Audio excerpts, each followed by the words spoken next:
बड़े लोग 2 बातें बहुत बोलते हैं, चिंता मत कर और सब्र का फल मीठा पर होता फिर है। करना क्या है? चिंता मत कर तो क्या? चिंतन कर।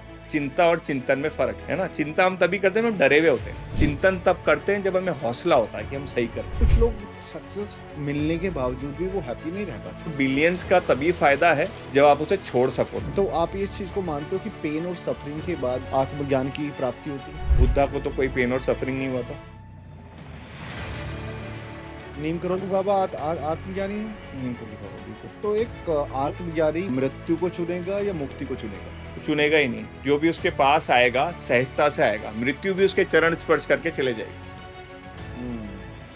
How peace and purpose of life is different. Peace आप हो, पीस आपको अचीव नहीं करनी है। आत्मज्ञान इज़ पीस। हमारे जीवन में हमारा सबसे बड़ा एनिमी है। आप ही अपने सबसे बड़े दुश्मन हो, पर ये समझना बहुत मुश्किल है कि हम अपने दुश्मन कैसे हैं। तो कोई संत ही समझा सकता है कि आप अपने दुश्मन खुद कैसे हैं। आपको जिस दिन ये रियलाइज हो गया कि आपके साथ जितना भी गलत हुआ है जीवन में, तो वो भी भगवान ही आया एक दूसरा रूप लेके आपके सामने, तो आपकी लोगों से कंप्लेन ही खत्म हो जाएगी। अभी तो मैं खैर उसी स्टेज में चल रहा हूँ वैसे मैं।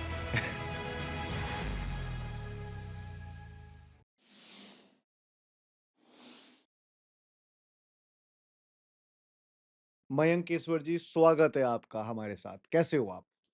बस कृपा है आपकी। तो हमने स्पिरिचुअलिटी के, ओकल्ट इंडस्ट्री के बहुत सारे पॉडकास्ट किए, बट आत्मज्ञान कुछ ही लोगों को पता है, मतलब मुझे नहीं पता ये था। बता ही नहीं सकता आपको कोई, ये बोल ही नहीं सकता। आप ही नहीं, मैं आपसे पूछूंगा ना, आप मेरे को जीरो बताओगे। मैं आत्मज्ञान क्या है मैं आपसे पूछूंगा अभी। नहीं पता था, मैं वही आपसे बोल अभी रहा भी हूँ। ये मेरे को सुनने के बाद भी नहीं बता पाओगे आप। इसमें बहुत रमना पड़ता है। आज वाला पॉडकास्ट किसको देखना चाहिए? ये तो सबको देखना चाहिए, यूथ को देखना चाहिए, सबको देखना चाहिए। रीजन बताओ क्यों देखना चाहिए? जीवन की शुरुआत ही गलत हो गई तो सब कुछ गलत हो जाएगा ना। जब आपको जाना है अमेरिका, आपने कदम उठा दिया ऑस्ट्रेलिया की तरफ, तो ज़िंदगी भर भटकते रहोगे ना, ऑस्ट्रेलिया अमेरिका कभी नहीं पहुँच पाओगे। एक रिसर्च में देख रहा था नारायण प्रसाद जी की कि अगर आप साल के 10 लाख रुपए कमा रहे हो तो इट्स वेरी इजी कि आप 63% आप स्पिरिचुअली एक्टिव हो सकते हो। दिस इज द परसेंटेज कि अगर आप साल के 2.5 लाख रुपए कमा रहे हो तो आपका 71% चांस है कि आप स्पिरिचुअल होंगे ही नहीं। तो एक तरफा हम स्पिरिचुअलिटी की बात करते हैं, फिर एक तरफा हम कहते हैं कि नहीं नहीं, मोह माया से थोड़ा सा दूर हट जाओ। ठीक है, तो आप इस चीज को किस तरीके से पोर्ट्रे करना चाहोगे? मैं आपसे ये कहूँगा, सारा कन्फ्यूज़न इस बात का है कि स्पिरिचुअलिटी क्या है? अगर स्पिरिचुअलिटी ये पता ही नहीं है कि हमें क्या है, तो 63% हो या 73% हो, और शायद आपको आज से पहले किसी ने ना बताई हो ये बात, या तो आप स्पिरिचुअल हैं या नहीं हैं। तो स्पिरिचुअलिटी का मतलब क्या है? मंदिर जाना हम्म। या अपने बारे में क्लैरिटी होना? तो मैं आपसे पूछूँगा, क्या अपने बारे में आप क्या जानते हैं? तो आप अपना पूरा बायोडाटा दे दोगे मुझे, ये, है ना? मैंने पॉडकास्ट किया, मैं स्कूल यहाँ गया, मैं कॉलेज वहाँ गया। फिर मैं कहूँगा, अगर आप ये सोचो कि मैंने आपको एक इंजेक्शन लगा दिया, जिससे आपकी याददाश्त खो गई, है ना? फिर मैं आपको अपने साथ ले गया और किसी दूसरे देश में लेके चला गया, हम्म। अफ्रीका। हम्म। तो फिर ये कितना मैटर करता है आपको कि आप क्या थे यहाँ पर? क्योंकि हमारी आइडेंटिटी तो कभी भी चेंज हो सकती है ना।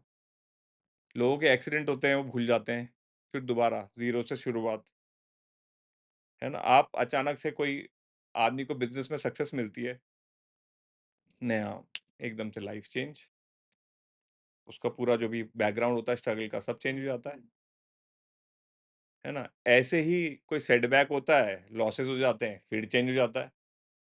तो हम हैं क्या? हम हैं कौन? जो अभी हमारा जो हम अपने बारे में सब कुछ जानते हैं, एक तरफ़ा तो हम वो भूल जाते हैं, एक तरीके से, जो मैंने आपको बताया इंजेक्शन लगा के। उसके बाद क्या बचता है? उसके बाद जो बचता है ना, वहाँ से स्पिरिचुअलिटी की शुरुआत है। ना भगवान स्पिरिचुअलिटी है, ना धर्म स्पिरिचुअलिटी है, ना जो हम करते हैं वो स्पिरिचुअलिटी है। तो आपने जो 63 और 73% बोला ना, ये सब ज़ीरो है। इससे कोई फ़र्क नहीं पड़ता आपकी स्पिरिचुअलिटी पे। नहीं तो अनपढ़ लोग को हम पूछते नहीं। अनपढ़ लोग कैसे? जैसे नीम करोली बाबा, अनपढ़ थे, लिखना-पढ़ना भी नहीं आता था। तो वो इतने बड़े स्पिरिचुअल कैसे हो गए? ऐसे कितने अनपढ़ लोग हैं? दादू है, रईदास है। रईदास जी क्या करते थे? जूते बनाते थे, है ना? कबीर भी अनपढ़ ही थे एक तरह से, लिखना-पढ़ना आता था, कोई बहुत बड़ी उन पे ऐसी शैक्षिक योग्यता नहीं थी। और मुझे तो लगता है कि शैक्षिक योग्यता जो है बाधा है। और जहाँ तक आध्यात्म का सवाल है, बुद्ध हैं, महावीर हैं, उनके पास सब कुछ था, उन्होंने सब कुछ क्यों छोड़ दिया? तो जिसके पास फाइनेंशियल सक्सेस है, उसके लिए भी आध्यात्म उतना ही है, जिसके पास नहीं है। पर मैं उस आदमी को मानता हूँ आध्यात्मिक, जो रिस्क ले सकता हो। जो जितना बड़ा रिस्क ले सकता है, वो भगवान को माने ना माने। अगर मैं आपसे बोलूँ मैं आपको एकदम सब छोड़ दो आज और फिर शुरू करो, भूल जाओ आपने क्या कमाया। क्योंकि जितने भी बिलियनियर हुए, जितने भी बड़े लोग हुए, उन्होंने क्या किया? वो संतुष्ट नहीं हुए छोटे पे। जो था सब दाँव पे लगाया। अंबानी जी ने, धीरूभाई अंबानी जी ने जो था सब दाँव पे लगाया, फिर कहीं करके उन्होंने पेट्रोल रिफाइनरी करी और फिर जाके इलॉन मस्क ने क्या किया? ईबे एक कंपनी बनाई, वो बेच दी, उसके बाद वो उनका दिवालिया निकल गया, उसके बाद स्पेसएक्स वगैरह। पर आप मुझे बोलोगे कि उनको पक्का पता है अध्यात्म क्या है? तो मैं बोलूँगा एक नौकरी पेशे से तो बहुत ज़्यादा पता है, अपने सारे एम्प्लॉयी से ज़्यादा पता है, पर उतना भी नहीं पता जितना कबीर को पता है, जितना बुद्ध को पता है, जितना कृष्ण को पता था, जितना राम को पता है। इतना भी नहीं पता है उनको। क्यों, क्या डिफरेंस नज़र आता है आपको? क्या अंतर लगता है? मैं उनका एक स्टेटमेंट सुन रहा था इलॉन मस्क का, तो वो कह रहे थे कि किसी ने मुझसे पूछा कि आप कमाना बंद क्यों नहीं करते? तो उन्होंने कहा 14 साल की उम्र में मेरे पिताजी के साथ कुछ इंसिडेंस हुआ, उन्होंने मेरे साथ कुछ किया, तब से मुझे इनसिक्योरिटी हो गई कमाने की। आज तक मेरी वो इनसिक्योरिटी गई नहीं। उस इनसिक्योरिटी की वजह से मैं काम करता हूँ। तो ऐसे बिलियंस क्या जो इनसिक्योरिटी अभी तक नहीं गई कमाने की। उस बिलियन का करना क्या है? ये वर्ल्ड का रिचेस्ट आदमी बोल रहा है। इतने अमीर लोग हैं दुनिया में, इतने बिलियनियर हैं, बहुत होंगे आज तो हज़ारों में होंगे। तो क्यों झुक रहे हो हायर पावर के आगे? वो क्यों नहीं बन रहे हैं कृष्ण, वो क्यों नहीं बन रहे हैं राम, वो क्यों नहीं बन रहे हैं शिव? आप कर सकते हो किसी बिलियनियर की पूजा? एक मैं बिलियनियर को खड़ा कर देता हूँ और एक मैं हनुमान जी को खड़ा कर देता हूँ साक्षात, किसके आगे झुकोगे आप? तो या एक चलो हनुमान जी तो फिर भी बड़े हुए ना, एक बिलियनियर को खड़ा कर देता हूँ और एक बड़े गुरु, नीम करोली बाबा जैसे को खड़ा कर देते हैं। तो किसके आगे झुकोगे? ज्ञान की तरफ जाऊँगा मैं। एटलीस्ट भारत का आदमी तो कोई नहीं झुकेगा, क्योंकि हमारी नस-नस में आध्यात्म है। पर बड़े दुःख की बात है, मैं भारत में एक भी आदमी से नहीं मिला या सुना मैंने कहीं पर, जिसको आध्यात्म का सही पता हो। जीवित व्यक्ति की बात कर रहा हूँ मैं। अध्यात्म में और आत्मज्ञानी में डिफरेंस है कुछ? आध्यात्म का पता सिर्फ़ आत्मज्ञानी को ही होता है और किसी को पता नहीं होता। बाकी हम जिसको आध्यात्म समझ रहे हैं ना, वो आध्यात्म की प्रैक्टिस है, रिहर्सल है। वो असली आध्यात्म नहीं है। जैसे मैं किसी को बता रहा था कि हनुमान चालीसा पढ़ते हैं या कोई भी भगवान की आरती पढ़ते हैं, वहाँ तो हम खूब तारीफ़ करते हैं हनुमान जी की। किसी भगवान की खूब तारीफ़ करते हैं। भगवान को भी उनसे कुछ पाने के लिए हमें उनको फुसलाना पड़ता है ना? और हनुमान जी की हम प्रार्थना करके फिर किसी भी आदमी को हम बोलेंगे, "अरे जा यार, क्या करना है तेरा?" इस टाइप से हमारा एटीट्यूड आता है। वैसा एटीट्यूड हम अगर ह वैसा एटीट्यूड अगर हमारा हर एक व्यक्ति के लिए हो गया, तो आप सोचो आप कितने सक्सेसफुल हो सकते हो। And Hanuman ji was a super successful man in terms of जो भी उन्होंने अचीव किया अपनी कैपेबिलिटी से। तभी बोलते हैं कि सारे युगों में उनका वास हो सकता है, राइट। क्योंकि वो हर तरीके के आदमी से डील कर देते थे। लंका में वो हँसते-हँसते आग लगा देते थे। अभी आपने एक वर्ड यूज़ किया था, हाई पावर। एलोन मस्क वाला जो किस्सा आप बता रहे थे। कौन-सी स्टेज होती है हाई पावर की? एक ज्ञानी को क्लैरिटी हो जाती है, एक आत्मज्ञानी को क्लैरिटी हो जाती है कि पैसे से नहीं होगा। हुँ। अगर पैसे से होता, तो बिल गेट्स जिस वाइफ के साथ उन्होंने 70 साल तक स्ट्रगल किया या 60 साल तक स्ट्रगल किया, उसे डिवोर्स नहीं करते, जो उनके स्ट्रगल का हिस्सा थी। तो मतलब कहीं पीस ऑफ माइंड नहीं थी ना, तभी तो छोड़ा 60 साल की उम्र में। हम आम आदमी का सोच सकते हैं कि डिवोर्स क्यों हुआ? पर बिल गेट्स का डिवोर्स हुआ, ये क्वेश्चनेबल है, क्योंकि वो उनकी वाइफ उनके हर हर जीवन के पल-पल का हिस्सा थी। मैं उनका कोई प्रोग्राम देख रहा था तो बहुत खुशी-खुशी बता रही थी कि ये चले जाते हैं, कोई नया प्रोजेक्ट शुरू करते हैं। तो एक आइलैंड है वहाँ चले जाते हैं अपना प्लेन लेके, वहाँ फिर बहुत रिसर्च करते हैं दिन-रात और ये वो करके। तो ऐसा क्या हो गया? अपने बारे में क्लैरिटी नहीं आई। वहीं एक दूसरे नीम करोली बाबा हैं, वो आश्रम में भी रहे और उनका अपना परिवार भी था। अभी उनके बेटे हैं, उनके पोते हैं, तो एक आदर्श व्यक्ति थे। क्यों? क्योंकि वो ज्ञानी थे, वो आत्मज्ञानी थे। उनको आत्मज्ञान की समझ थी और आत्मज्ञानियों की समझ थी। तो हमें यही नहीं पता हमारा लक्ष्य क्या है। हमारा बिलियनियर लक्ष्य है, पर हमारा लक्ष्य क्या खुशहाली है? हमें किस-किस का आशीर्वाद प्राप्त है? हम जिससे सामान लेने जाते हैं, कभी हम सोचते हैं कि इसका आशीर्वाद भी काउंट करेगा हमारे लिए? मैटर करता है? बिल्कुल। कैसे जब प्लीज़? काला जादू हो सकता है तो आशीर्वाद भी मैटर करता है। आप ये मानते हो कि जितना आप जीवन में आगे बढ़े हो अपने माता-पिता के आशीर्वाद या किसी की दुआओं के कारण से आप आगे बढ़े हो। बिल्कुल मानते हैं। माँ-बाप का आशीर्वाद काउंट करता है, तो दुकानदार का क्यों नहीं करेगा? पर ह अब हमने देखना ही छोड़ दिया आशीर्वाद को। हमें कोई फ़र्क नहीं पड़ता है, सही हो चाहे गलत हो, किसी को बुरा लगे चाहे अच्छा लगे, हमें पैसे से मतलब है। इन टर्म्स ऑफ खुशहाली कहाँ है? आप बताओ मुझे कितने लोग खुश हैं? कुछ लोग ये भी होता है ना, आप देखा होगा कि सक्सेस मिलने के बावजूद भी वो हैप्पी नहीं रह पाते। देखिए सक्सेस का मतलब ये है कि आपका बाहर का बिलियन आपके अंदर के बिलियन से मिल जाए। जो मैंने आपको एग्ज़ाम्पल दिए ना अभी बिल गेट्स के, इलॉन मस्क के, इनका बाहर का बिलियन अंदर के बिलियनियर से नहीं मिला। फिर आपको पता नहीं लगता आप बुद्ध होके बिलियन छोड़ दो, महावीर होके बिलियन छोड़ दो, उससे कोई फ़र्क नहीं पड़ता। हुँ। आपके लिए मैटर ही नहीं करेगा और पैसा और बिलियंस का तभी फ़ायदा है जब आप उसे छोड़ सको, तब आप उसके मालिक बनोगे। बट जनरली ये भी बात रिलेट करेंगे काफ़ी लोग। जब पैसा आता है ना, स्पिरिचुअलिटी और अध्यात्म भी तभी आता है। बिल्कुल, मैं आपसे ये कह रहा हूँ कि रिस्क टेकिंग कैपेसिटी कितनी है आपकी? आपने भगवान का नाम परेशानी में लिया या खुशी में ज़्यादा लिया? तो परेशानी आपको स्पिरिचुअलिटी में मजबूत करती है, पर आप और कितना स्पिरिचुअलिटी में घुसते हो, तो आप शायद ये मैं आपको गलत एग्ज़ाम्पल दे रहा हूँ, पर गुलशन कुमार जो बने अल्टीमेटली, वो अपने लास्ट टाइम पे भी मौन व्रत रखते थे, गुलशन कुमार जी। और आज आप जानते हैं कि टी सीरीज़ क्या है और कहाँ से शुरू हुई थी, एक जूस की दुकान से शुरू हुई थी। तो उनकी स्पिरिचुअलिटी कभी कम नहीं हुई। ये एक अलग क्वेश्चन है एंड में उनके साथ क्या हुआ, पर आज भी टी सीरीज़ टस से मस नहीं हुई है। Why it is number 1। तो आपकी जो भी एनर्जी है, स्पिरिचुअल एनर्जी वो पैसे में कन्वर्ट होती है, पर आप फिर पैसा पकड़ लेते हो और स्पिरिचुअल एनर्जी भूल जाते हो और फिर जीवन में कष्ट आने लग जाते हैं। तो स्पिरिचुअल एनर्जी कहाँ से आएगी? तो निरहंकारिता क्या है? आप कौन हैं? आपको ये भुलाना पड़ेगा क्योंकि आप कोई नया प्रोजेक्ट शुरू करते हैं, सपोज़ आपने पॉडकास्ट शुरू करी, हुँ।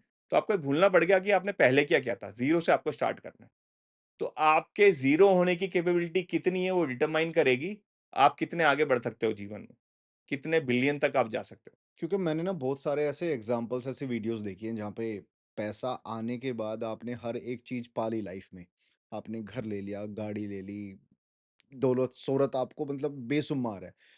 उसके बाद आपको जब वो हैप्पीनेस नहीं मिलती, तो कहीं न कहीं वो आत्मज्ञान का ही एक ऐसा रूप है कि जब आपको फ़ील होता है कि अब खुशी जो है या हैप्पीनेस जो है वो कहीं और है, इन चीज़ों में नहीं है। बट ये अचीवमेंट के बाद ही आता है। अब मैं नहीं, उन ज़रूरी नहीं है, मैं आपसे बात कर रहा हूँ क्योंकि कबीर ने क्या अचीव किया? कबीर ने तो शुरुआत जुलाहे की तरह करी थी, जुलाही रहे जीवन भर। नीम करली बाबा ने क्या अचीव किया था? नहीं, मैं उस समय की बात नहीं कर रहा, मैं आज कर रहा आज आज भी ज़रूरी नहीं है, जितने फ़ास्ट ज़रूरी देखो मूविंग आप लाइफ़ में में स हम हैं। ये हमारा जो संस्कार है, जो हमारी एज है, हुँ, कि हमसे 5 साल या 10 साल पहले के लोगों से बिल्कुल अलग है। हुँ। जो हमारे पिताजी थे वो बिल्कुल अलग थे और जो हमारे दादा-दादी हैं वो एकदम अलग हैं। तो आप ये इस चीज़ को मानते हो कि पेन और सफ़रिंग के बाद ही आप अध्यात्म या ब आत्मज्ञान की प्राप्ति होती है? देखिए, बुद्धा को तो कोई पेन और सफरिंग नहीं हुआ था। इन टर्म्स ऑफ उन्होंने तो दुःख देखा ही नहीं था, उनके पेरेंट्स ने उन्हें कुछ दिखाया ही नहीं, है ना? तो उनको तो जब उन्होंने पहली बार सफरिंग देखी तब उनको पता लगा ये होता क्या है। मैं वो उन चीज़ों के बहुत डीप में चले गए। कि बीमारी क्या होती है, मृत्यु क्या होती है। पर आपके अंदर एक चीज़ है, जो मृत्युंजय है, तब आप महामृत्युंजय जप करते हो। तो कभी आपको अनुभूति हुई, अगर 10 जन्म में भी उसकी अनुभूति हो जाए तो वही बहुत बड़ी बात है। पर हम करते हैं महामृत्युंजय मंत्र, पर हम इसका मतलब नहीं समझते। ये मुझे पता है मैं अमर नहीं हूँ। यही सारी परेशानी का कारण है। हुँ, यही हमारे जीवन का लक्ष्य है, जानना कि आप अमर हैं। तो अगर मैं आपसे बोलूँ आप अपना सब कुछ मुझे दे दो हुँ, और मैं आपको बता दूँगा कि आप अमर हैं, आप नहीं दोगे। बस यही अंतर है। आप दाँव किसका खेल सकते हो। गीता का ज्ञान सबसे बड़ा ज्ञान रहा है और वो एक जुए पे आधारित था। हुँ, अगर पांडव जुए में ना हारे होते, तो आज गीता जी हमारे पास नहीं होती। बिल्कुल ठीक। तो आप सब लोगों को एक जुआ खेलने के लिए तैयार होना चाहिए। अगर आपको अपना अमर तत्व को जानना है और आप किसी को कुछ दे ही नहीं सकते कि आप उस तत्व को जान जाओ। समझे आप? जिसको समर्पण बोलते हैं, जैसे मंदिर में गए, तो एक बोलते हैं ना नारियल को बोलते हैं सिरफल चढ़ाना है। हुँ? क्या अर्थ है उसका सिरफल का? सब कुछ सौंप दिया, सिर सौंप दिया तो सब कुछ सौंप दिया। पर वो किसी को दे के होगा क्या?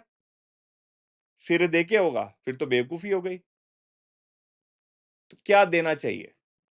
क्या देना चाहिए? नहीं, मुझे नहीं आइडिया। देखिए, जितना हम झुकते हैं ना, जितना हम झुकते हैं, वो अभ्यास है। इस झुकने का, इस सिरफल को देने का, अपना सब कुछ दाँव पे लगाने का। आप ये सोचो, इतना बिलियंस देने के बाद ये जो इंडियन बिलियनियर्स हैं, ये क्यों झुकते हैं किसी संत के आगे? क्या पड़ी है इन्हें झुकने की? कुछ तो होता होगा। बिरला जी ने इतनी सारी धर्मशाला बना दी, इतने सारे मंदिर बना दिए, कुछ तो होता होगा। क्यों बनाते हैं वो? क्योंकि कोई भी इंसान तो ऐसा है ना कि अगर हर एक को पावर अच्छी लगती है, वो सबसे पहले अपनी मूर्ति बनवाते हैं बिलियनियर्स, पर उन्होंने ऐसा नहीं किया। उन्होंने संतों की सेवा करी। तो जो हम ये बिलियंस के पीछे अंधे हैं, उसमें कोई बुराई नहीं है, पर बिलियंस के ऊपर हम बैठे हुए हैं। खजाना हमारे अंदर ही गड़ा हुआ है और उससे हम मिल नहीं पाते क्योंकि कोई बताने वाला नहीं मिला। और उससे मिलने का रास्ता क्या हो सकता है? आप शादीशुदा हैं, हाँ, तो पहली लड़की जिसको आपने देखी जीवन में पहली बार, जिसे लगा आप शादी कर सकते हैं, उसी से शादी हुई आपकी। मैंने तो देखी भी नहीं थी। मेरे घरवालों ने देखी थी। मतलब आपका किसी से मन रहा होगा कभी शादी करने का कि इससे भी कर सकते, किसी से, एक ही से शादी हो गई, तो आप बड़े लकी हो, you are very lucky then. कैसे कह रहा हूँ मैं आपको? हो सकता है ये बताने वाला आपके सामने ही बैठा हो, पर ऐसा होता नहीं है। आप अभी डॉक्टर की बात कर रहे थे इस पॉडकास्ट से पहले, तो 10 गलत डॉक्टर को ट्राई करोगे, फिर एक सही डॉक्टर मिलता है। 10 गलत गुरु को ट्राई करोगे, फिर एक गुरु मिलता है। तो आपके साथ कोई आशीर्वादी शायद फ्लोट कर रहा हो कि आपने इतनी जल्दी मुझसे क्वेश्चन पूछ लिया कि अरे! मिलना कैसे है ऐसे व्यक्ति से, है ना? हुँ, क्योंकि कभी ऐसा नहीं होता, जैसे आपने गाड़ी ली, चलो शादी में आप लकी रहे, अब देखते हैं आप गाड़ी में कितने लकी रहे, कि गाड़ी आप पहले एक लेते हो, फिर दूसरी लेते हो, फिर तीसरी लेते हो। शायद गाड़ी में भी आपके साथ ऐसा हुआ होगा, जो गाड़ी पहले ले ली वही चला रहे हो 4-5 साल, है ना? तो आप लकी हो इस मामले में। इससे पहले तो हम जानते नहीं थे एक-दूसरे को, पर आपके एक आंसर ने मुझे आपके बारे में सब कुछ बता दिया। ऐसा क्यों हुआ? क्योंकि जो स्वयं को जानता है ना, वही दूसरे को जान सकता है। उसके लिए कोई जन्म पत्री नहीं चाहिए, उसके लिए कोई वास्तु नहीं चाहिए। मैं इसके बारे में बताऊँगा आपको कि जन्म पत्री, वास्तु, न्यूमरोलॉजी, सिग्नेचर का क्या रोल है। क्यों बताऊँगा कि मैं चाहता हूँ दुनिया भटके ना। जो भटक रही है और दुःख में भटक रही है दुनिया, वो थोड़ा कम हो जाए। जैसे सिग्नेचर की बात है, कितनी जगह सिग्नेचर करते हो आप हाथ से आज? विद ऑल ड्यू रिस्पेक्ट जो इस फील्ड में काम कर रहे हो, रिसर्च कर रहे हैं, मैं उनके लिए भी ये मैसेज देना चाह रहा हूँ। लाइक सिग्नेचर तो डेली करने ही पड़ते हैं क्योंकि जैसे बैंकिंग का काम है तो उसमें चलता ही है। आपका काम थोड़ा डिफरेंट है ना? हमें तो बहुत कम महीने में 2 महीने में 1 बार ज़रूरत पड़ती है साइन करने की। बहुत ज़्यादातर लोगों को ऐसी ही पड़ती है, पर आपका डिफरेंट काम है। तो आपके लिए शायद ज़्यादा वर्क करे सिग्नेचर, ठीक है ना? न्यूमरोलॉजी, डेट ऑफ बर्थ आप अपनी चेंज नहीं कर सकते, है ना?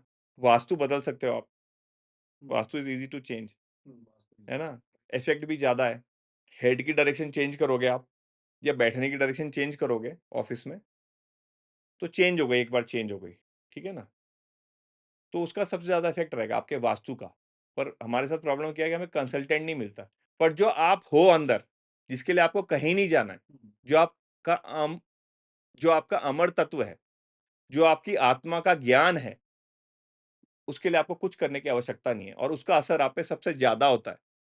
सो आत्मज्ञान का अर्थ कैसे समझाओगे आप किसी को? आत्मज्ञान का अर्थ क्या होता है? सिर्फ़ खुद को ही जानना या इसके अलावा कुछ और? ये जो हमारा सनातन धर्म था ना, था या है?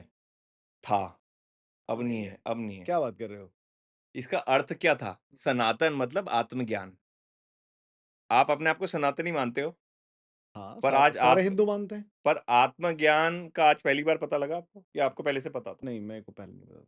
तो इसके बिना अधूरा है। तो हमारी जो भी कर्मकांड थे, ज्योतिष था, एस्ट्रोलॉजी थी, सब इसकी सेवा में था। अब आत्मज्ञान हट गया हुँ। और ये सारी चीज़ें आ गई, अकल्ट साइंसेज़।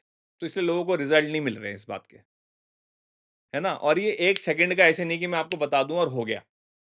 जिनको हो भी जाता है ना, एक बार पता लगता है कि बोलते हैं कि आत्मबोध हो गया, एनलाइटनमेंट हो गया। फिर उसी के साथ रहना पड़ता है आपको, उस बोध के साथ। आपका नाम बड़ा प्यारा है परम, उस परम बोध के साथ। आपका नाम ही शायद बहुत बड़ा आशीर्वाद है आपके लिए।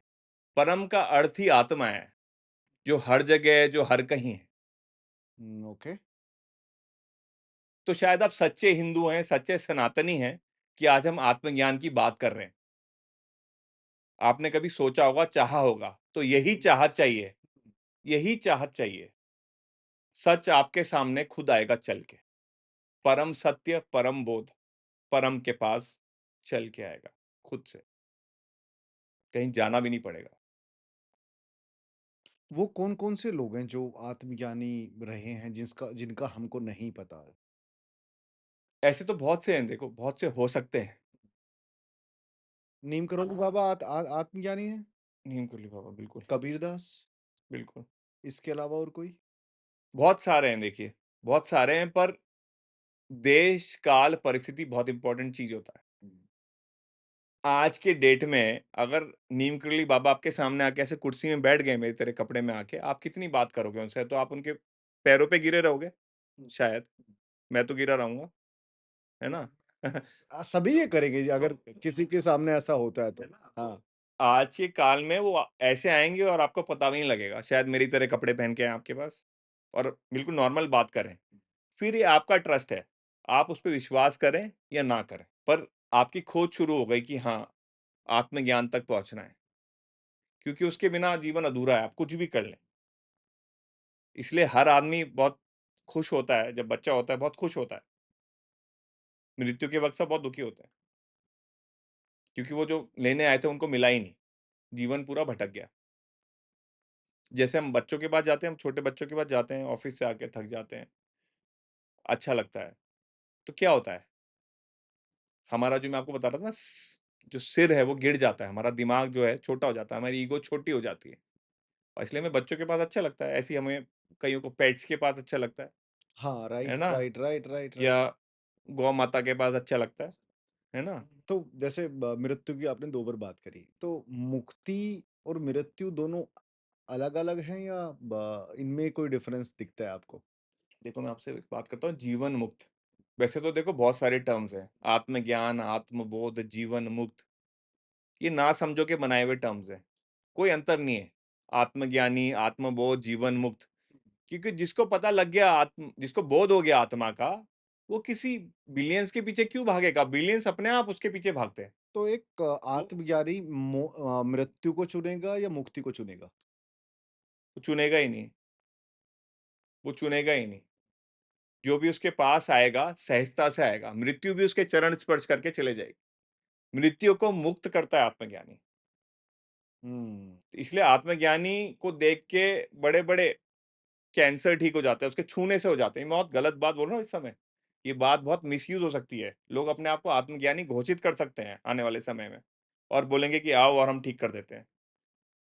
पर मैं आपसे ये कह रहा हूँ कि कोई भी परेशानी आपको जीवन में आ रही है, तो आत्मबोध की याद दिलाने के लिए आ रही है कि भई अपना असली स्वरूप याद कर, जो कृष्ण जी ने अर्जुन को बताया था, महाभारत के काल में, जिसे हम गीता कहते हैं। है ना?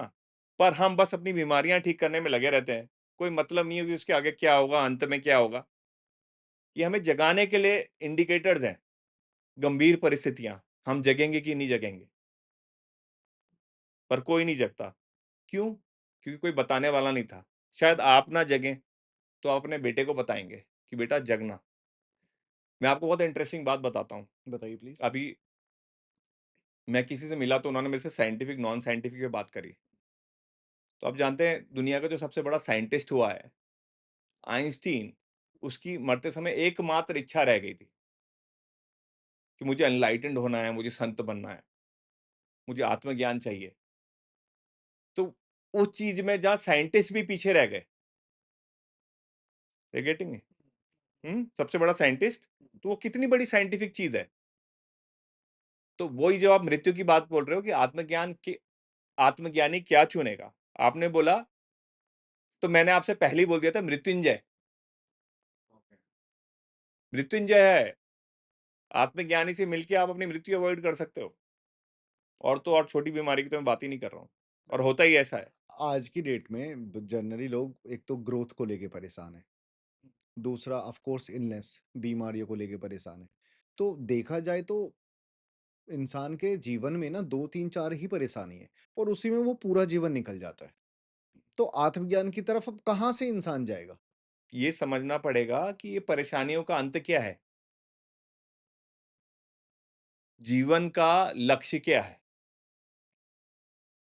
और जब तक आप थकोगे नहीं ना, तब तक आप जाओगे नहीं उसकी तरफ। पर थक हार के हम जाते हैं, तीर्थ चले जाते हैं, मंदिर चले जाते हैं और फिर वापस वहीं अपने सामान्य जीवन जो भी है। मैं ये नहीं कह रहा कि आप अपना काम-धंधा छोड़ दो, पर आत्मज्ञान से पहले आप काम-धंधे वाले होते हो जो अध्यात्म को फ़ॉलो कर रहा है, जो स्पिरिचुअल होने की कोशिश कर रहा है। पर आत्मज्ञान के बाद, उसकी जानकारी के बाद या बड़े रियलाइज़ेशन के बाद, आपकी स्पिरिचुअलिटी के अंदर आपका काम-धंधा होता है। जैसे मैंने बिरला जी की बात करी अभी, हुँ। तो बहुत अग्रणी स्पिरिचुअल रहे होंगे वो। पर वो समय अनुकूल नहीं था आत्मज्ञान के बारे में पता करने को। गुरु नानक देव जी को कलयुग का बोध हुआ, कलयुग उनके सामने प्रकट हुआ। उन्होंने कहा जो आज की परिस्थिति बताई कि ऐसी-ऐसी चीज़ें आज के टाइम पे आएगी। बिल्कुल वैसे ही हो रहा है, भाई-भाई को मारेगा और जो भी कुछ हो रहा है। रावण से तो हम लोग बहुत ज़्यादा पापी हैं, आज जो हो रहा है समाज में, है ना? कि एक्स्ट्रा मैरिटल अफेयर्स कुछ नहीं है, कुछ भी नहीं है। हम शायद एक रिसेंट सर्वे हुआ था, हम नंबर 1 है वर्ल्ड में, एक्स्ट्रा मैरिटेगल इंडिया नंबर 1 है। एक्स्ट्रा मैरिटल अफेयर्स में। तो हम रावण से तो बहुत आगे निकल चुके हैं। हमें अगर पश्चाताप करना है, तो पहले तो हमें रावण को गलत बोलने के लिए माफ़ी माँगनी पड़ेगी। इन टर्म्स ऑफ हमें अपने अंदर झाँकना पड़ेगा। शिव जी का ऐसी भक्त नहीं था रावण। शिव जी का तो ऑनेस्ट भक्त रहा होगा जो शिव जी ने उसे आशीर्वाद दिया। सबसे बड़ा भक्त रावण ही था। और उसकी दूसरी सबसे बड़ी बात कि वो श्री राम के हाथों से मरा। हम कितने लोग मर सकते हैं श्री राम के हाथों से? ये उसकी भक्ति दिखाता है। वो उसकी भक्ति कितनी पारंगत थी, वो ये दिखाता है। डाकू वाल्मीकि थे, है ना? तो उनसे राम-राम जप नहीं किया जा रहा था। जो जो हम रामायण पढ़ते हैं, जो सबसे बड़े पोएट रहे हैं या राइटर रहे हैं, जब जो धरती पे कभी पैदा हुए हों, तो उनसे राम-राम नाम का जप नहीं करा जा रहा था, तो उनसे नारद मुनि ने बोला, "मरा-मरा जप।" मरा-मरा जप। तो तब उनसे राम-राम जप हुआ और जो भी वो बने उसके बाद। तो हमें रियलाइज़ करना पड़ेगा कि हमसे क्या हो रहा है, हमारी जो झूठी स्पिरिचुअलिटी है, हमें मानना पड़ेगा ये सच्ची नहीं है। इससे सारे समाधान नहीं आ रहे हैं हमें या जो हम जीवन में हम कर रहे हैं, उसमें और क्लैरिटी चाहिए। वो क्लैरिटी कैसे आएगी जब हम अपने आप को दूर से देखेंगे। अभी तो हम अपने अटेनमेंट काउंट करते हैं बहुत ज़्यादा ना और फिर उसी हम अहंकार में कुछ गलत कर देते हैं। सब सबसे बड़ी गलतियों का कारण ये है कि अहंकार में हम कुछ ऐसा कर जाते हैं, फिर वापस आने का मौका ही नहीं होता। सबसे बड़ी इल्यूज़न कौन-सी है जिसमें हमारा जीवन चल रहा है? देखिए, जब एक बच्चा पैदा होता है ना, लोग सोचते हैं कि पहला जो हमारा नाता होता है वो साँस से होता है। कई लोग ऐसे बोलते हैं साँस आती है, साँस चली जाती है। मैं आपको एक दूसरी बात बताता हूँ। जब बच्चा पैदा होता है, तो सबसे पहले ध्यान जाता है बच्चे का, ये मेरा शरीर है। फिर साँस आती है, साँस आना दूसरा स्टेप है और फिर सबसे बड़ा इल्यूज़न शुरू हो जाता है, मैं ये शरीर हूँ। फिर उसके आगे जो भी, मेरा ये, मेरा वो, मेरा ये, मेरा वो। तो सबसे बड़ा इल्यूज़न है कि मैं शरीर हूँ, क्योंकि शरीर से ही सब हमारी दुनिया जुड़ी है। अगर जिस दिन आपको पता लग जाएगा मैं शरीर नहीं हूँ, सारे इल्यूज़न गिर गए। और सच क्या है फिर? सच यही है कि आप शरीर को जानने वाले हैं, आप मन को जानने वाले हैं, आप मन नहीं हैं। इसलिए तो आप अपने जीवन को परिवर्तित कर देते हैं। ओशो भी बोलते हैं ना, change is constant. We are the one which doesn't change ever. But बिना चेंज के आत्मज्ञानी बना जा सकता है? वही जानना है कि मैं चेंजलेस कैसे हूँ? आप चेंजलेस हो तभी तो आप चेंज को जान रहे हो। आप चेंजलेस हो, तभी तो आप चेंज को जान रहे हो। नहीं तो बिल्कुल ऐसा हो जाएगा कि आप 30 की स्पीड से चल रहे हो और मैं 50 की स्पीड से चल रहा हूँ, या हम दोनों 30 की स्पीड से चल रहे हैं तो हमें लगेगा हम खड़े हुए हैं एक जगह पे। ऐसा हो भी रहा है अभी। हम पृथ्वी पर बैठे हुए हैं, पृथ्वी तो मूव कर रही है, एक ही सी स्पीड से, पर हमें लग रहा है हम सीधे बैठे हुए हैं। समझे आप? तो कुछ है जो उस चेंज को जान रहा है, तो चेंज को तो चेंजलेस ही जान सकता है। नहीं तो आप भी इस वक़्त पृथ्वी पे बैठ के घूम रहे हो, मैं भी पृथ्वी पे बैठ के घूम रहा हूँ। हमें लग रहा है कि हम तो चेंजलेस हैं, इंटरेस्टिंग। है ना? तो उस चेंजलेस का पता होना ही गॉड है। हम सोचते हैं कि अरे, जो कृष्ण जी के भक्त हैं वो सोचते हैं कि जी, कृष्ण जी ने बोल दिया जी मैं आत्मा हूँ, मैं परमात्मा हूँ। हनुमान जी ने बोल दिया जी, या राम जी ने बोल दिया। पर सबके पीछे की लाइट परमात्मा है, परम आत्मा।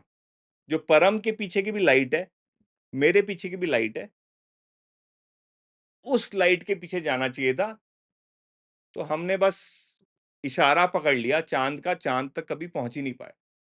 और आज के समय में जो परम ज्ञानी हुए, उनका टोटल जीवन काल निकाले तो मुश्किल से कोई 100 साल जिया, कोई 200 साल जिया, कोई ऐसा करके, मुश्किल से 4-5 हज़ार साल जाएगा, सबका मिलाएँ, 10-20 जितने भी हुए आज आज तक। और पूरी पूरी जो जनसंख्या जो पैदा हुई है पृथ्वी पर, कभी प्रकट हुई है, उनका अरबों साल साल चला जाएगा। अरबों साल हो गए ना, जितने लोग आजकल पैदा हुए हैं, मरे, टोटल कितने साल जिए? अरबों साल चला जाएगा, पृथ्वी की शुरुआत से अब तक, है ना? तो इतना कम प्रोपोर्शन क्यों है? और जिसको परम ज्ञान का पता है, जिसको आत्मज्ञान का पता है, वो अमर है। इसलिए उपनिषद अमर है, इसलिए उपनिषद अमर है, वेद अमर है, ऐसी जो पुस्तकें हैं वो अमर है, ऐसा ज्ञान अमर है। पुस्तकें तो थी भी नहीं, ये ज्ञान ऐसी, जैसे आप मेरे से पूछ रहे हैं, ऐसे ही ट्रांसफर हुआ और अब किसी ने बहुत बाद में जाके इसे पुस्तक रूप में लिखा। इसको ऐसे इसको ऐसे प्रतिपादित नहीं करते थे पुस्तक में लिख के, क्योंकि पुस्तक बासी है, सारी सारी बुक्स बासी हैं, पास्ट में लिखी गई। आप और मैं जो बात कर रहे हैं ना, वो बासी नहीं है, अलाइव है। राइट। तो ये पुस्तक से ग्रहण नहीं हो सकता, इसलिए बहुत ज्ञानियों ने, ओशो ने, सबने कहा फेंक दो पुस्तकें, आग लगा दो इस पे। पर जब किसी को बोध होता है तो वो क्या करता है, वो इन्हीं शास्त्रों पे जाके देखता है। पर उनका अर्थ ये था कि भई, जब सामने से कोई बता रहा है, तो पकड़ने की कोशिश करो, दोबारा दर्शन हो ना हो। How peace and purpose of life is linked और डिफरेंट? बिकॉज आज के टाइम पे तो यही होता है, हमको पीस तब मिलता है जब हम किसी चीज़ को अचीव कर लेते हैं। लेट्स एग्जांपल, मैंने आज कुछ फिक्स सोचा कि मैं इस मंथ में ये करूंगा, मैंने ले लिया, मुझे पीस हो गया। लेकिन वो पीस की भी लिमिट है। लेने के थोड़े टाइम के बाद फिर लगता है कि अब कुछ और, अब कुछ और, अब कुछ और। देखो, हम मेडिटेशन भी ऐसे करते हैं ना, मेडिटेशन भी काम बन गया है। जब भी आप अपना पर्पस बनाएँ जीवन में, उस टाइम भी पीस ज़िंदा रहनी चाहिए, क्योंकि पीस आप हो, पीस आपको अचीव नहीं करनी है, ये जानना ज़रूरी है। आत्मज्ञान इज़ पीस।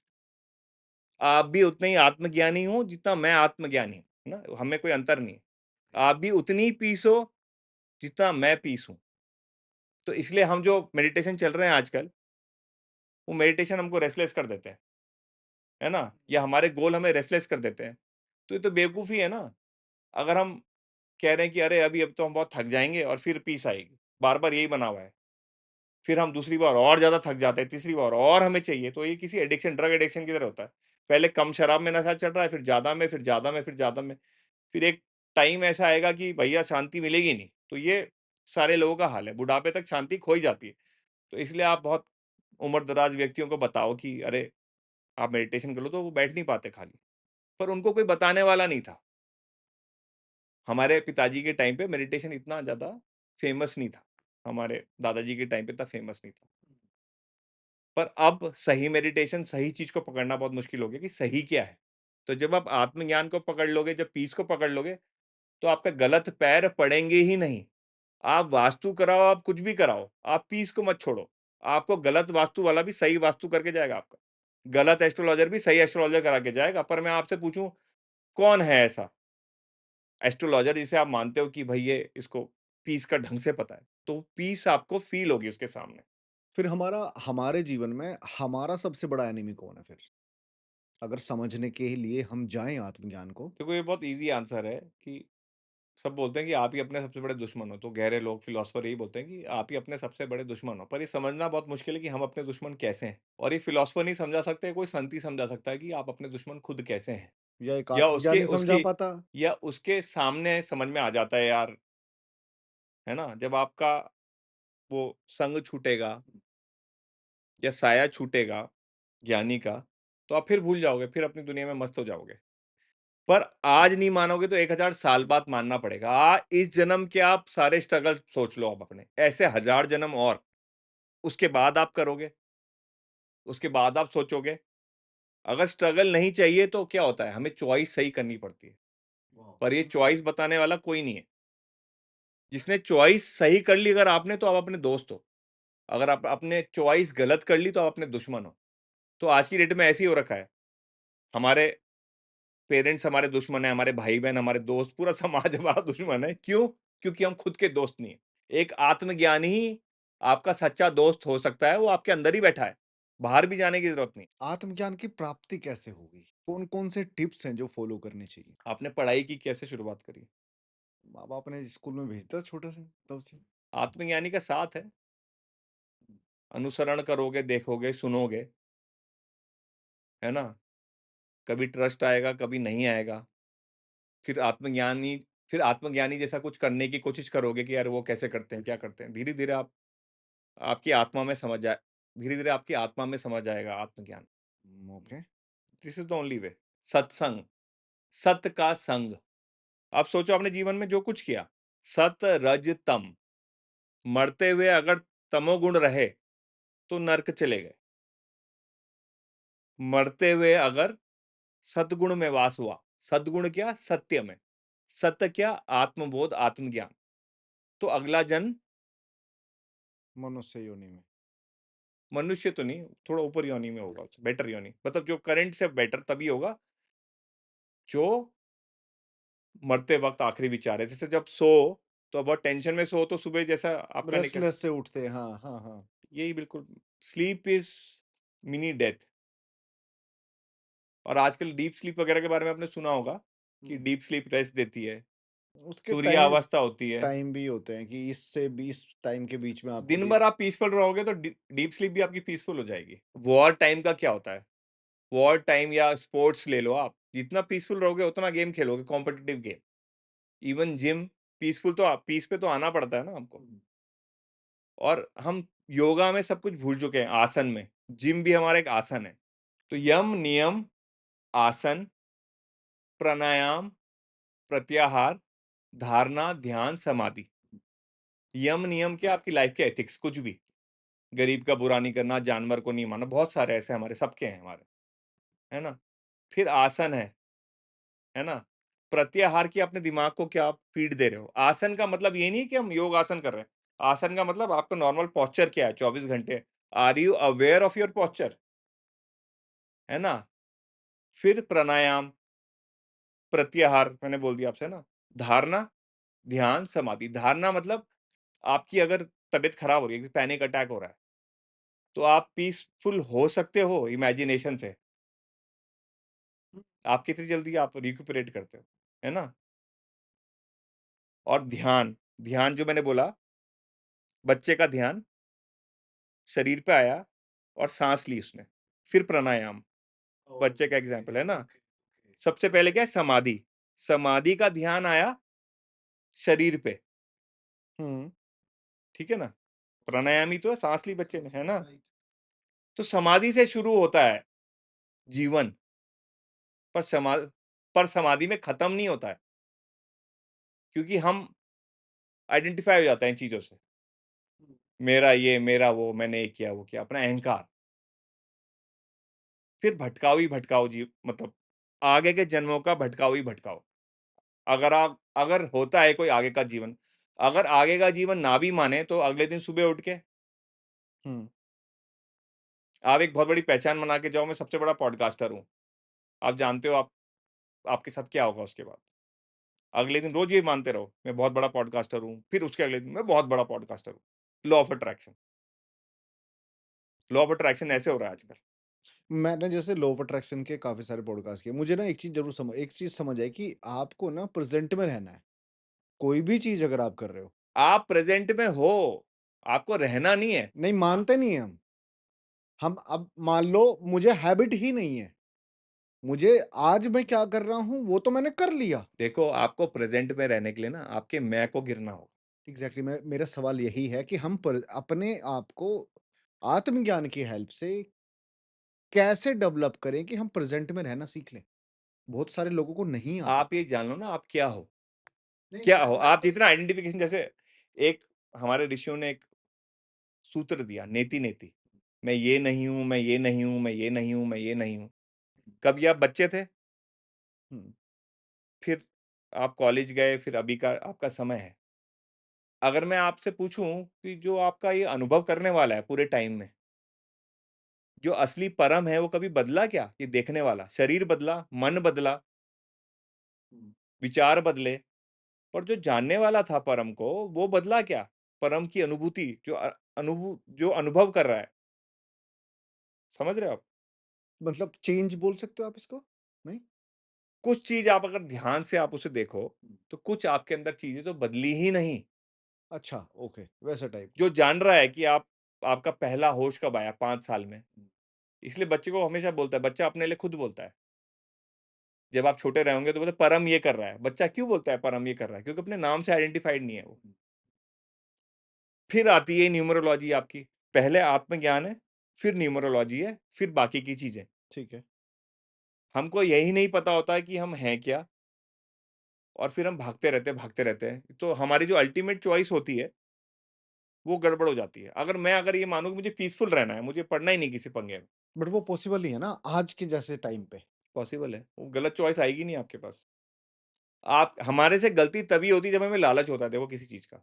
अगर लालच को हटा दो आप, जो नॉर्मली आ रहा है, आराम से आ रहा है, अब तो एक पॉइंट के बाद तो हर आदमी ही चाहता है, जब सेटल हो जाता है ना कम्फर्ट ज़ोन में आ जाता है आदमी। आदमी कहता है यार अब नहीं चाहिए झंझट, हुँ। अब मार-धाड़ नहीं चाहिए। जवान होता तो कहता है चलो आग लगा दो दुनिया को, कुछ भी चाहिए, है ना? एक पॉइंट के बाद तो कहता है अब नहीं, हुँ, अब तो कुछ भी मिल रहा हो। फिर बूढ़ा हो जाता है तो बोलता है अरे यार कोई बात नहीं, है ना? पर जब आप जवानी में भी उतनी आग लगाने को तैयार हो, पर जब आप बुढ़ापे में भी उतनी आग लगाने को तैयार हो जितनी जवानी में हो, तो या तो आप आत्मज्ञानी होगे या मूर्ख होगे। क्योंकि आत्मज्ञानी कभी बूढ़ा नहीं होता।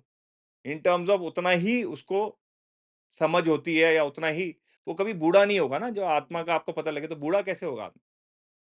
तो खुद ही लेके गए सबको इधर-उधर मतलब डॉक्टर के पास भी नहीं गए, जो भी उनको पता था उन्होंने बोला ये मेरा आखिरी टाइम है। तो इतने सारे लोग कैसे बता देते हैं आखिरी टाइम पे? आपने बहुत सारे किस्से सुने थे नीम करौली के कि बाबा के अंदर इतनी पावर थी वो किसी को छू लेते थे तो पूरी बीमारी गायब हो जाती थी। वो किसी को वो आशीर्वाद हर आत्मज्ञानी के अंदर होगा, अच्छा ऐसा होता है? बिल्कुल होता है। आपके अंदर देखो आप किसी डॉक्टर से मिलते हो, डॉक्टर आपको हील नहीं करता, वो आपके अंदर के हीलर को जगा देता है। अगर आप ये मान के चलो कई लोग आप जानते होंगे जो जीवन में एकदम हार गए, थक चुके हैं। उन पे कुछ असर नहीं होगा, वो सबको हरा देंगे। डॉक्टर को, हीलर को, इसको सबको हरा देंगे, क्योंकि उन्हें करना ही नहीं है आगे। और जिसको उभरना होगा उसे तिनके का सहारा भी बहुत होगा। क्यों? क्योंकि आप सारे हीलर से बड़ा हीलर आपके अंदर है।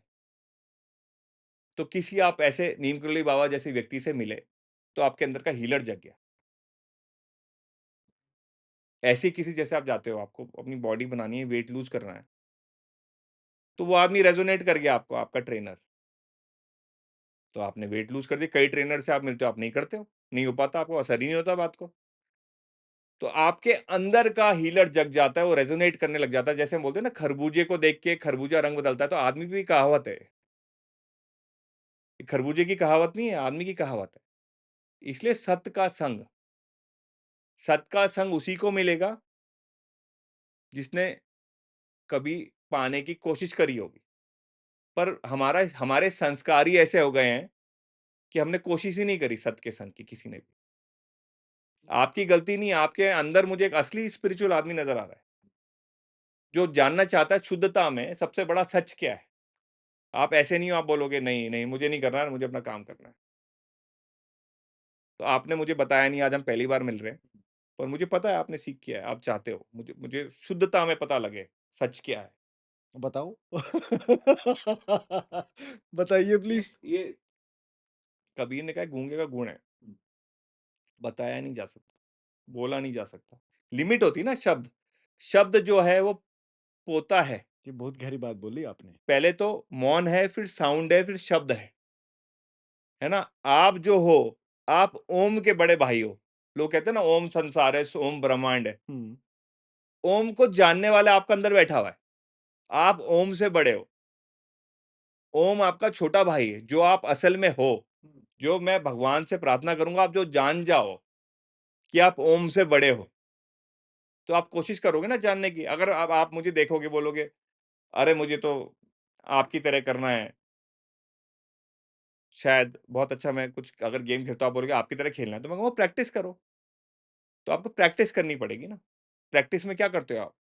जैसे आप सपोज़ कोई स्पोर्ट्स खेल रहे हो, क्रिकेट खेलना पड़ेगा, क्रिकेट के सारे गुण पे रिसर्च करनी पड़ेगी, फिर खेलना पड़ेगा, सब कुछ देना पड़ेगा, तन, मन, धन। जब जीवन की इतनी आम चीज़ें नहीं मिलती तन, मन, धन लगाए बिना, तो आत्मज्ञान कैसे मिलेगा? सब कुछ लगाना पड़ेगा, जिससे मैंने शुरुआत करी थी। और सब लगाएँगे ही, आज नहीं तो 1000 साल बाद लगाएँगे।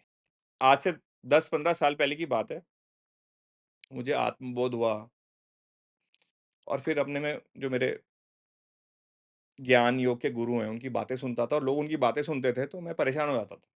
किसी के वो कुछ वाला समझ में नहीं आता वो था। वाला एक्सपीरियंस शेयर करो प्लीज़। नहीं, नहीं, किसी के समझ में नहीं आता था। हुँ। वो किसी को गले मिलते थे, तो वो कई लोग इतनी शांति में चले जाते थे कि वो नीचे ही गिर जाते थे, उनकी शांति से।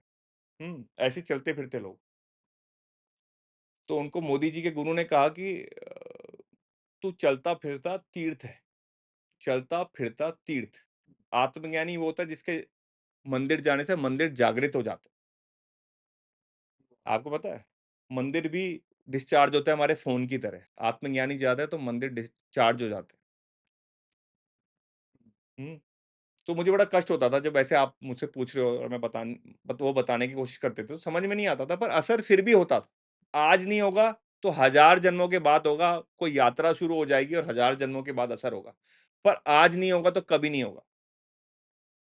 जैसे बिल्कुल वैसे ही है कि जैसे हम अच्छी चीज़ों से भागते हैं। जैसे सँभल के खाना, तभी खाना सही क शुरू करते हैं जब परेशान होते हैं, जब बीमार पड़ते हैं, ओवरवेट होते हैं, कुछ होता है।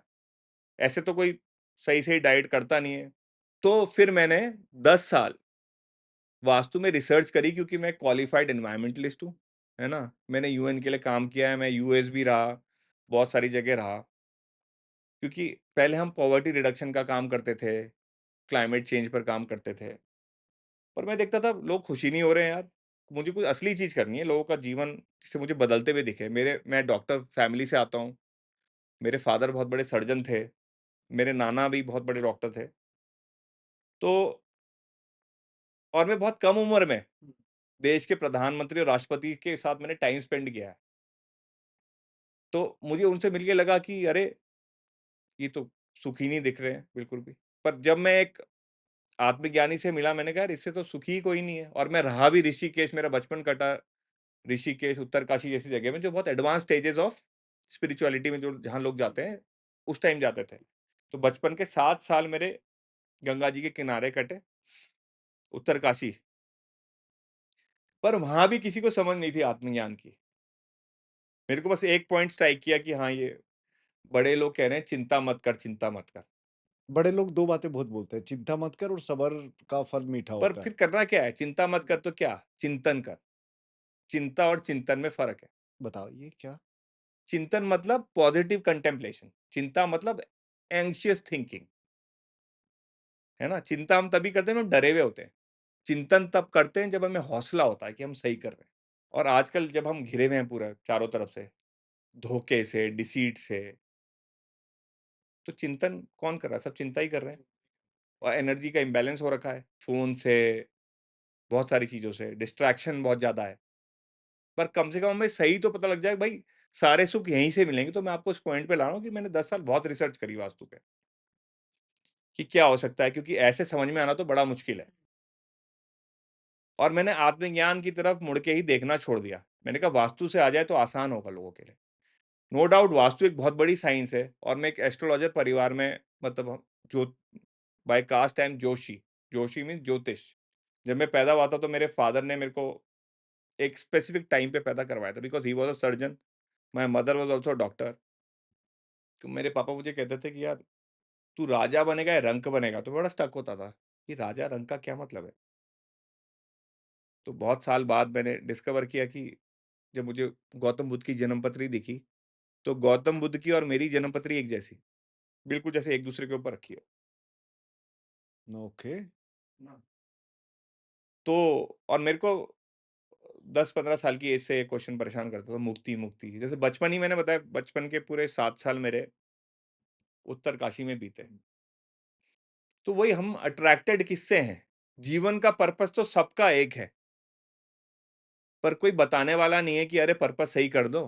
कई बार तो ऐसा लगता है ना कि अगर जब हम बच्चे होते हैं कि अरे चलो, गलत काम भी कर देंगे तो हो जाएगा। छोटी-मोटी चोरी तो सभी करते हैं। पेड़ से फल तोड़ के तो सभी ने खाए होंगे चोरी के, और मज़ा भी आया होगा।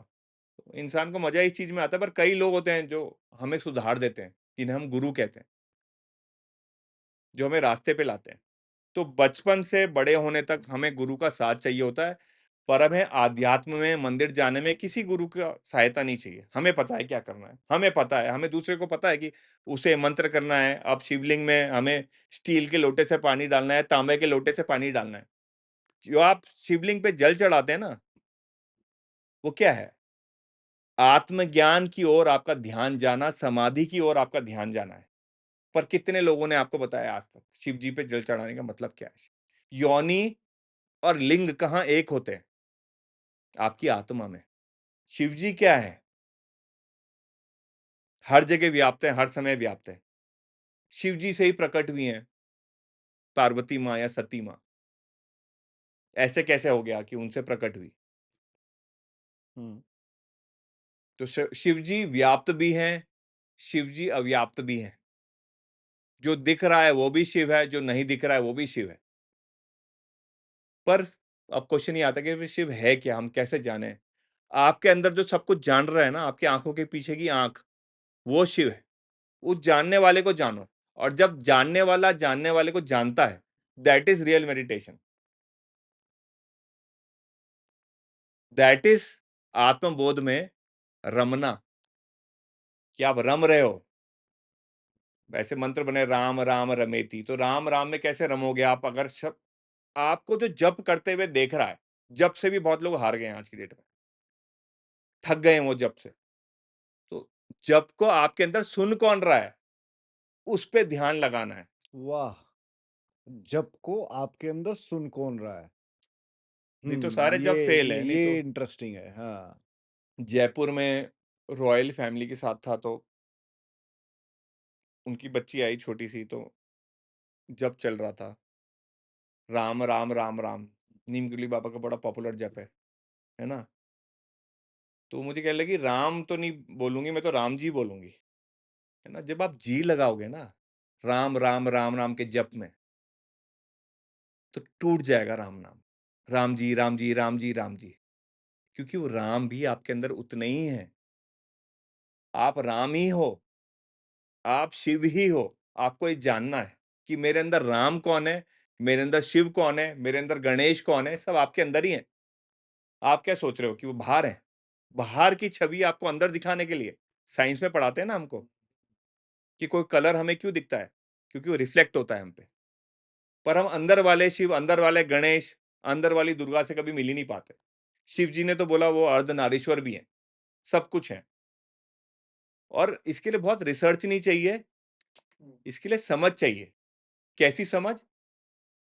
जैसे ड्राइविंग से पहले की होती है। अब मैं आपसे बोलूँ मैं आप ड्राइविंग छुड़वा दूँ आपको या स्विमिंग आती है आपको, स्विमिंग छुड़वा दूँ आपको? एक बार समझ आ गई तो रम गया। वो समझ कोई छीन ही नहीं सकता आपसे। पर वो समझ तक का सफ़र, वो समझ तक की यात्रा कितनी लंबी होगी, वो आपके समर्पण पर निर्भर करेगा। नहीं तो भटकाव ही भटकाव है। आपकी आत्मा ही आपको भटकाव से एक पॉइंट पे लाती है। बिंदु है आत्मा एक, जहाँ से जीवन की शुरुआत है और अंत तो मैं बोलूँगा नहीं क्योंकि कोई जीवन का अंत है ही नहीं। If somebody wants to know about कि मुझ अभी जब हम पीस की बात कर रहे थे, ठीक है?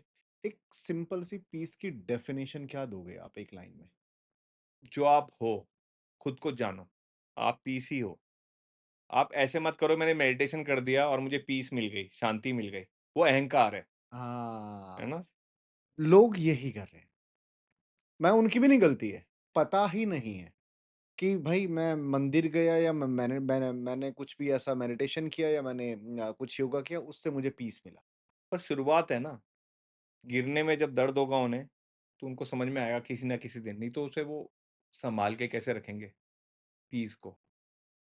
पहले अहंकार आएगा फिर गिरेंगे, अहंकार आएगा, जैसे बच्चों को आता है अहंकार, फिर गिरेंगे, फिर उनको समझ में आएगा यार सही तरीका तो पीस ही है, मैं पीस ही हूँ, अहंकार का कोई फ़ायदा ही नहीं है। क्योंकि आत्मज्ञान जितना पीस आपको गहरा कर देगी ना, जैसे कोई भी बिलियनियर है, वो उतना पीसफुल उसने बिलियन कमा लिया उस पीस से, उसे डर नहीं लगा। बिलियन दाँव पे लगाने पे हर बिलियनियर बिलियन ही दाँव पे लगाता है, कम नहीं लगाता। 40,000 करोड़, 50,000 करोड़। पर हम जो आम आदमी हैं, तो हम क्या करते हैं कि हम छोटी-सी तनख्वाह दाँव पे लगा देते हैं। ₹10 का दान करते हैं, ₹50 का दान करते हैं। बिलियनियर क्या करते हैं मैं जानता हूँ कि बद्रीनाथ के कुछ पंडित जी को जानता हूँ, तो वहाँ 96 की बात है, 96 से भी पहले की बात है। वो एक बड़े इंडस्ट्रियलिस्ट आए और 80 लाख की थाल देके गए, सोने की थाल। तो मैं बड़ा शॉक्ड था यार ऐसे कैसे कर देता है कोई? उस टाइम 80 लाख भी बहुत होते थे। बहुत होते थे 1996 में, हाँ। 800 करोड़ होंगे आज के, पता नहीं कितने होंगे, मतलब हाँ, बहुत हाँ। बड़ी कीमत होती थी, उन्होंने ऐसे देके चले गए। तो वो इतना बड़ा दान कैसे कर देते हैं? लोग बोलते हैं नहीं ज़्यादा है, तो कई बिलियनियर है वो नहीं करते। ऐसा क्या मिलता है देख के? तो हम अपने आप को कितना इन्वेस्ट कर रहे हैं, मेन चीज़ है आपका टाइम। आप कितना टाइम लगा रहे हो और आत्मबोध में, आत्मा की तरफ अपना रुख मोड़ने में, आपको 1 सेकंड नहीं देना, मंदिर भी नहीं जाना है। आपको ध्यान वहीं लगाना है, आप क्या कर रहे हो? आप कौन हो? यहाँ बैठे-बैठे इस पॉडकास्ट के चलते-चलते, हमको जागरूक होना है कि एक आत्मा दूसरी आत्मा से बात कर रही है। ये परम और मयंकेश्वर एक-दूसरे से बात नहीं कर रहे हैं। राइट। इतना ध्यान लाना है, चाहे अब हम ऊपर से बोलें, चाहे ना बोलें। इसको बोलते हैं एकात्म होना। और आत्मज्ञान में धर्म और कर्म का कहीं पे रोल है? एक पॉइंट के बाद नहीं, एक पॉइंट तक है कि एक बार आपको बोध हो जाएगा।